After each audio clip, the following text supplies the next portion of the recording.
반갑습니다. 법도사 옥변 옥승기 변호사입니다. 안녕하세요. 네, 안녕하십니까 변호사님. 예.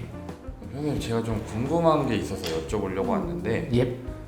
그 가족 간의 증거 인멸은 무죄가 될 수 있다라는 얘기를 들었는데 예. 그게 사실일지 예, 궁금한데. 뭐 결론적으로 얘기하면 법 규정에 처벌하지 못하도록 그렇게 돼 있습니다. 그 타인의 형사 사건 또는 징계 사건에서 인적, 물적 증거를 인멸 또 위조하거나 위조한 증거를 사용하는 등 그 재판의 실질적 진실 발견을 저해하는 범죄 행위를 증거인멸죄라고 하는데, 이것은 이제 형법 제155조 제1항에 그 물적 증거에 대해서 멸실 위조하는 경우 처벌하고, 그 다음에 2항에서 인적 증거인 증인을 은닉 또는 도피하게 하는 행위인 경우에 처벌하고 있습니다. 이런 그 증거인멸죄의 주체는 범인 이외의 제3자가 주체이기 때문에 자신이 그 저지른 사건의 증거를 인멸하는 경우에는 처벌하지 않습니다. 그래서 지금 방금 말씀드린 것처럼 친족이나 동거하고 있는 가족, 그리고 본인인 경우에는 증거인멸죄로 처벌하지 않습니다.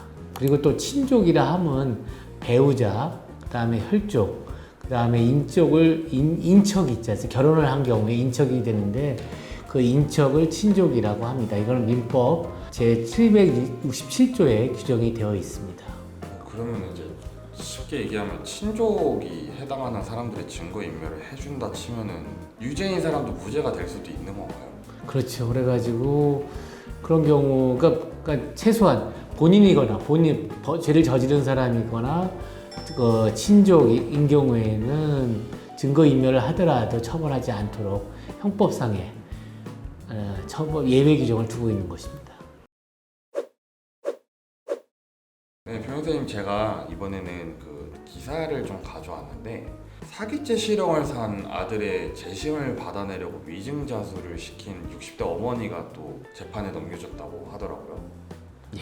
혹시 그 기사 보셨나요? 예, 그게 아마 꽤 좀 오래됐는데 좀 약간 좀 이럴 수도 있구나. 다들 그래서 아마 기사화 된 것 같은데, 그 제가 한번 증거인멸, 우리 강 PD께서 가족 간의 증거인멸의 경우에 친족이나 동거 가족은 증거인멸 행위로 처벌을 받지 않는다고 했는데, 이 경우 이제 어머니하고 아들 사이는 그 직계 혈족이거든요. 그래가지고 그 사람들이 이제 증거를 인멸하면은 처벌하지 않겠죠. 근데 이제 그 당시 아들이 그 IT 사업을 하던 사람이었습니다. 근데 그 IT 사업을 하면서 아마 피해자가 8명이 있었는데 그 피해자를 상대로 해서 사기죄로 처벌해달라고 피해자들이 진술을 했는데, 아들이 징역 2년 6월을 선고받은 것 같습니다. 사기죄로 해가지고 1심에서 징역 1년 6월 선고받게 되니까 이 사람 재심받기 위해서 엄마가 위증을 교사를 했고, 위증으로 그 증언을 하면은 그 벌금도 대납해주겠다라고 했던 사건이었습니다. 그 다음 위증 교사하면서 소위 말하는 증거 인멸을 한 거죠. 그래서 이거를 범인 은닉 내지는 도피죄로 해가 도피를 교사했다고 해서 처벌받은 사례입니다. 변호사님의 또 이제 생각을 또 들어보았는데 지난번에 말씀해주신 증거 인멸이랑은 좀 다른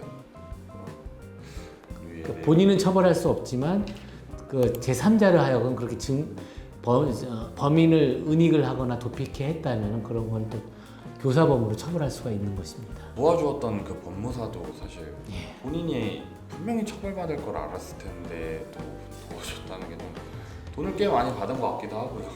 그러니까 기본적으로 범죄 심리 가장 큰 기본 원칙은 나는 범죄를 하더라도 나는 처벌받지 않는다는 게, 그러니까 그 범죄가 이제 더 계획적이고 나는 안 걸리도록 하기 위해서 여러 가지 했는데, 이 사건 같은 경우에는 그 피해자들이 8명인데도 불구하고 좀 무모하게 하지 않았나 그런 생각도 듭니다. 변호사님, 오늘 말씀 감사합니다. 변호사님이 또 이렇게 설명을 잘 해주셔서 이 사람이 어떠한 좀 심리를 가지고 어떠한 마음으로 이렇게 위증자들을 시키고 또 도와주었는지에 대해서 알 수 있었고 공부를 좀 하는 것 같습니다.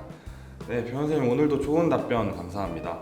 감사합니다. 법도사 옥변 옥성기 변호사였습니다.